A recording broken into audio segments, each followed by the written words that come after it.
So one of the things that has come up more and more over the last few years is vertigo or dizziness or unsteadiness. And so we've had to sort of up our game to figure out how to help these people more.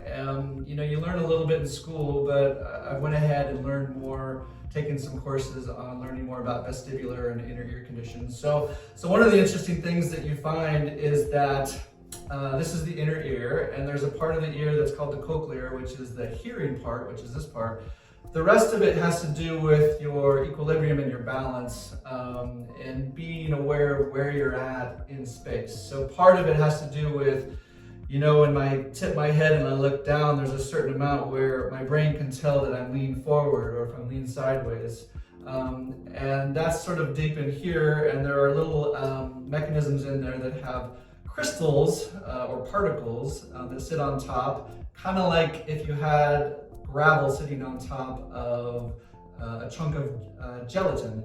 And as you tip the plate, it would shift a little bit. And so that tells your brain which way you're shifting because gravity is pulling down on those particles on top. Well, they can get dislodged and float around in your ear and get into these canals, semicircular canals. And so what they do is they kind of play havoc with when your head moves or your body shifts and moves because they get floating around in your ears. And that gives you the sense that, well, I'm still moving, but your eyes and your brain say, well, you're not moving though. So you get this spinning vertigo effect.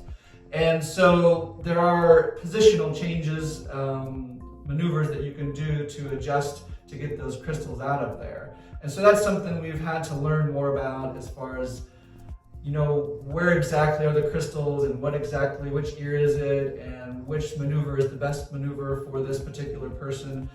So that's been a new thing. I guess not new, we've learned about it back in school, but I've definitely expanded my knowledge as far as being able to figure out more specifically what's going on. And the other thing you can do with this is you can decipher, is this what they call BPPV, which is benign positional paroxysmal vertigo, or is it just that we have some trouble with those mechanisms? You could potentially have just an itis, like an inflammation of the nerve that feeds your inner ear. Sometimes that'll happen after you have a virus, after you have a sickness.